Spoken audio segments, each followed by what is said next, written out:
Hi all, എല്ലാവർക്കും news കിച്ചണിലേക്ക് സ്വാഗതം.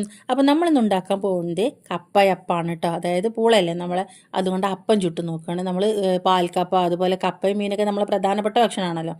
അതുപോലെ ഇപ്പോൾ പാൽക്കപ്പ എല്ലാ അധികം ആൾക്കാർ ഉണ്ടാക്കി നോക്കേണ്ട ഒന്നാണ് അല്ലേ. അപ്പോൾ ഈ നമ്മൾ കപ്പ കൊണ്ടൊന്ന് അപ്പം ചുട്ട് നോക്കുക, നല്ല ടേസ്റ്റാണ് കേട്ടോ. അപ്പോൾ നമുക്ക് എന്തൊക്കെയല്ലേക്ക് വേണ്ടെന്ന് നോക്കാം. ഞാൻ 2 കപ്പ അവിടെ മാറ്റി വെച്ചിട്ടുണ്ട്. ഇനി നമുക്കിതൊന്ന് നുറുക്കി കഴുകി എടുത്തിട്ട് നമുക്കിത് കുക്കറിലിട്ടൊന്ന് വേവിച്ചെടുക്കണം.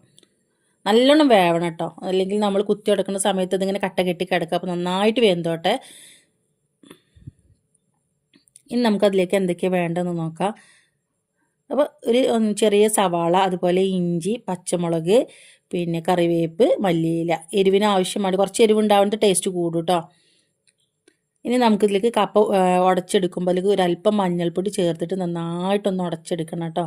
അപ്പോൾ നമ്മൾ ആദ്യം ഇതിൽ മാഷർ വെച്ചിട്ടൊക്കെ നല്ലോണം ഒന്ന് പിന്നെ കുത്തി ഉടച്ചെടുക്കുക. അതിന് ശേഷം ഉള്ളിൽ കട്ട ഉണ്ടോ എന്ന് നോക്കാൻ വേണ്ടിയിട്ട് കൈ കൊണ്ട് നന്നായിട്ടൊന്ന് കുഴക്കുക തന്നെ വേണം. നല്ലോണം നമ്മൾ ചപ്പാത്തിക്കൊക്കെ കുഴക്കും പോലെ നന്നായിട്ട് കുഴച്ചെടുക്കണം.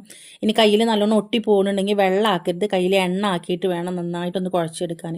അത് കുഴച്ചതിന് ശേഷം കട്ടകളൊന്നും ഇല്ലാതെ കുഴച്ചതിന് ശേഷം നമുക്കിതിലേക്ക് നമ്മൾ സാധനങ്ങളൊക്കെ ചേർത്ത് കൊടുക്കുക. കറിവേപ്പ്, ഇഞ്ചി, വെളുത്തുള്ളി, മല്ലിയില, വെളുത്തുള്ളി അല്ല മല്ലിയില, സവാള.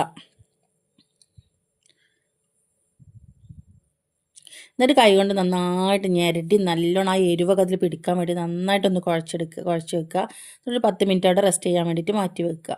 എന്നിട്ട് ഇതുപോലെ ക്ലിംഗ് റാപ്പൊക്കെ ഉപയോഗിച്ചിട്ട്, ക്ലിംഗ് റാപ്പോ അല്ലെങ്കിൽ നമുക്ക് സാധാരണ പ്ലാസ്റ്റിക്കിൻ്റെ കവറായാലും കുഴപ്പമില്ല, ഒരു പരന്ന പാത്രത്തിൻ്റെ മുകളിൽ വെച്ചിട്ട് അല്ലെങ്കിൽ റാക്കിലോ ഒക്കെ നമ്മൾ വെച്ചിട്ട് ഇതുപോലെ കുറച്ച് എണ്ണ തടവിയിട്ട് ഒരു ബോൾസ് എടുത്തിട്ട് ഇതിൻ്റെ മുകളിൽ വെച്ചിട്ട് ഒരു പാത്രം കൊണ്ടൊക്കെ നന്നായിട്ടൊന്ന് അമർത്തി കൊടുക്കും. ഒന്ന് പ്രസ് ചെയ്ത് കൊടുക്കുമ്പോൾ അത് പരന്ന് വരും.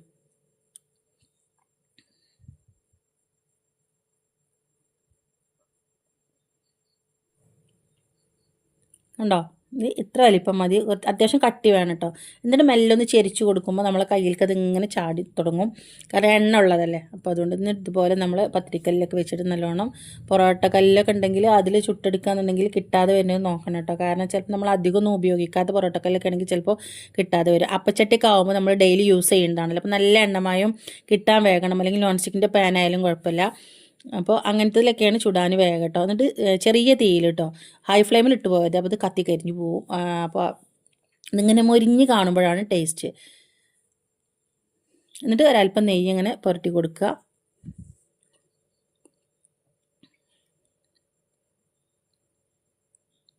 തിരിച്ച് മറിച്ചിട്ടിട്ട് ആ ബ്രൗൺ കളർ ആവുന്നത് വരെ ഒന്ന് അങ്ങോട്ടും ഇങ്ങോട്ടും മറിച്ചിട്ടുണ്ട്. പെട്ടെന്ന് അടിഭാഗം ഒന്ന് മൊരിഞ്ഞു എന്ന് ഉറപ്പ് വരുത്തിയതിന് ശേഷം മാത്രം മറിച്ചിട്ടാൽ മതി കേട്ടോ, അല്ലെങ്കിൽ ചിലപ്പോൾ